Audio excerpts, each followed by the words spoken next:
Sabay-sabay nag-I do ang daang-daang couple sa iba't ibang lugar sa bansa. Meron pang kinasal kahit nasa kulungan. Nasa frontline na balitang yan si Jenny Dongon.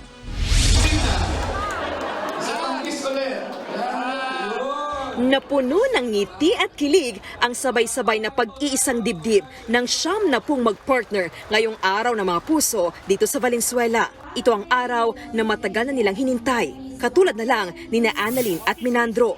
20 taon na sila nagsama at biniyayaan ng 5 anak. Gustuhin man daw nilang magpakasal, hindi kaya ng budget, lalo't sumasapat lang kita ni Minandro sa pamamasada ng jeep. Kaya nang malaman ni Annalyn na may libreng pakasal ang Valenzuela LGU, nilakad niya agad ang kanilang mga dokumento. Hindi nga alam ni Minandro na ngayong araw sila ikakasal. Dream po talaga namin na magpakasal. Kulang pa sa pera, gano'n. Siyempre yung pangangailangan ng mga bata mo. Nagmarcha rin ang mag-partner na sina Fidel at Nelia. 7 buwang buntis si Nelia at 5 taon na rin nagsasama. Pag wala po kasing papel, anytime pwede ka may walay. Pag may papel po, may panghahawakan ka na. Kakapit ka sa mga problemang darating. Isa sa pinakabatang nagpalitan ng I do ang 18 taong gulang na si Liza at ang 20 anyos niyang kasintang si Arthur. Sigurado na raw sila sa isa't isa kaya nagpakasal. Para panatag siya na hindi ko siya iwan. Hindi makukompleto ang kasal kung walang reception. Kaya may pa-buffet sa mga newlyweds at kanilang pamilya. May photo booth din para sa memories. Todo yan hanggang sa honeymoon dahil meron din silang hotel gift certificate. Ayon sa Valenzuela LGU, pinapahalagahan nila ang katatagan ng buong pamilya. 163 couple ang ikinasal ngayong Valentine's Day.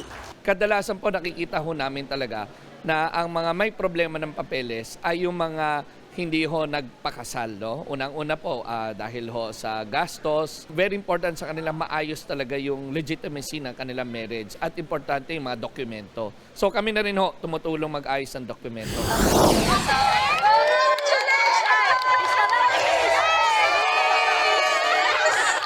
Sa higit 300 couple naman na ikinasal sa Gapan Nueva Ecija kahapon, isa sa mga lumutang ang pagmamahalan ni na Lolo Bonifacio, 77 years old, at Lola Natividad, 76 years old. Libre ang damit na isinuot na may kinasal, pati na ang mga singsing at may pa-catering pa.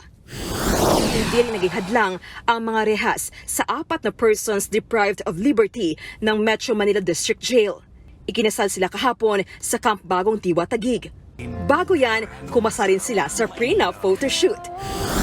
Sa huling census ng Philippine Statistics Authority, umakyat sa 15% ng populasyon ang piniling mag-live-in kahit hindi kasal nitong 2020. Katumbas yan ng 12.6 milyong Pinoy. Kumpara yan sa 9% lang noong 2015 o higit 7 milyon. Pero kung mga sumali sa kasalang bayan ang tatanungin, iba pa rin ang pagsasamang naselyuhan ng pangako sa harap ng tao at harap ng Diyos. Para sa mga bata din, para maging legal na rin sila. Kasi syempre, di ba, pagka naglilibin lang kayo, hindi pa naman sila talaga totally legit na parang child. Ganun. So, mas maganda yung talagang legal kayo nagsasama.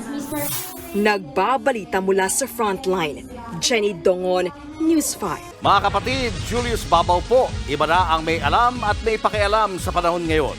Para sa frontline ng mga balita, mag-follow at mag-subscribe sa social media pages ng News 5.